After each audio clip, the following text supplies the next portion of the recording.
guys, so today try natin yung malunggay na ginawa natin ng malunggay juice. Na-try natin siya ng puro na walang asukal at may asukal. Tingnan natin kung ano lasa.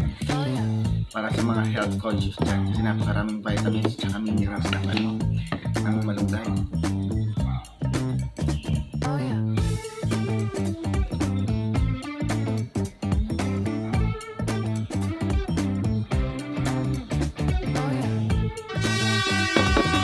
At dito nga mga ka-vibes ay ginuha ko na ang mga malunggay natin sa likod ng bahay. Ayan, ganyan lang po yung paghihimay. Hindi na kailangan isa-isahin. Yung malalaking stem lang po yung iiwanan natin para hindi tayo mahirapan. Dahil i-blender din naman po natin yan para mabilis at hindi po taaksayado sa oras. So ganyan lang po yung paghihimay. Tandaan po natin hindi kailangan isa-isa. So blender ko na nga po yung malunggay natin. Food supplement po yan para sa akin. At sa mga manok din naman po. Si mama po pagsusupplementahan ko rin ng malunggay. Kasi sobrang ganda ng health benefits at napakasarap po niya. Ayan na yung final product natin. So may isang pitchel. So good for 1 week na to. Yung nakuha na natin ng gatas pero still good pa yan. Lalagyan natin ng feeds tapos papakain natin sa manok na nagabit din sa pagkain. So papakinabangan pa yan. So ito siguro mga dalawang ganyang kalalaki. Mga ganyang kalalaking tumpok. Mga dalawang ganon yung pinaka-stem niya. So may tanim kasi kami dito kaya hindi kami nagtitip sa malunggay. So tignan natin at kumuha din ako ng sarili ko. Ito naman food supplement. You are so awesome! So ito try natin mamaya kung anong lasa ng malunggay. Sarap ng malunggay juice. God bless po. At dito ngay menekos-mekos na yung mga inside. Yung pinagsapalan ng malunggay natin na pinakain natin sa mga sisiw at approve na approve sa kanila. Ito po at titignan natin kung tatagal siya ng 1 week sa refrigerator. So, try natin yung malunggay na ginawa natin, yung malunggay juice. Na-try natin siya ng puro na walang asukal at may asukal. Tingnan natin kung ano lasa niya. Para sa mga health conscious dyan. Kasi napakaraming vitamins at minerals ng malunggay.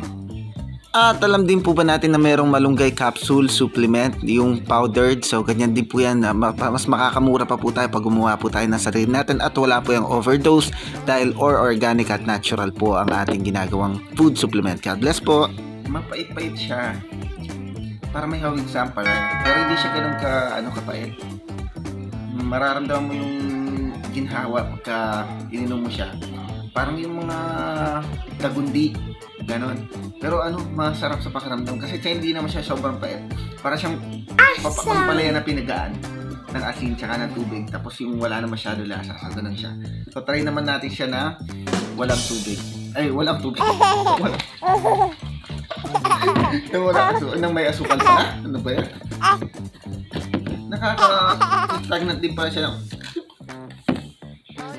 Nalagyan natin pag asukal. Tapos tingnan natin kung pwede siyang asukalan. Parang kape. Parang juice. Kaya mainam po magtanim ng malunggay. So gagawin din po tayo ng tutorial kung paano magtanim ng malunggay sa sanga at yung kanyang buto. So God bless po. Masarap. Masarap. Kumbaga pagka umiinom ka ng mga lagundi, ganun, yung lagundi sobrang pait, no? Pero ito tama-tama lang yung pait niya. Tsaka mararamdaman mo talaga na healthy siya. Napakaraming health benefits po. Ayan po, i-flash natin yan. Chat. At ito nga po ang mga health benefits ng ating superfoods. Dito po yung nakalist na 16 pero marami pa po yung protecting and nourishing skin and hair, treating edema, protecting the liver, preventing and treating cancer, treating stomach complaints, fighting against bacterial disease, making bones healthier, treating mood disorder, protecting the cardiovascular system, helping wounds to heal, treating diabetes, treating asthma, protecting against kidney and disorder, reducing high blood pressure, improving eye health, treating anemia and sickle cell disease at napakarami pa po niyan. So ang pag-i-stock po niyan is nasa sa refrigerator po, sa fridge po natin siya ilalagay. Wag po sa chiller, wag po sa freezer, sa chiller po natin siya ilalagay. 25 times more iron than spinach, 4 times more protein than eggs, 10 times more vitamins than in carrot, 17 times more calcium than in milk, 15 times more potassium than bananas, 5 times vitamin C of oranges. So napakasarap po at napakadaming health benefits. So sana po natutunan po natin yung paggawa po ng malunggay juice para po makapag dagdag po sa supplement natin. So aside from your vitamins, pwede nyo po yung gawing natural supplement. Ang supplement po is pangganap sa ating mga nutrients na kailangan sa pang-araw-araw. Ito po ang inyong Kuya Mark at si Botchang nagsasabing always good vibes lang po tayo and always make our mama and tata proud at lagi po tayo maging masaya sa ating buhay. God bless po. Please like, subscribe to my YouTube channel at follow nyo po ako sa Facebook. Sir Rap! Sana may natutunan po tayo. God bless po. See ya!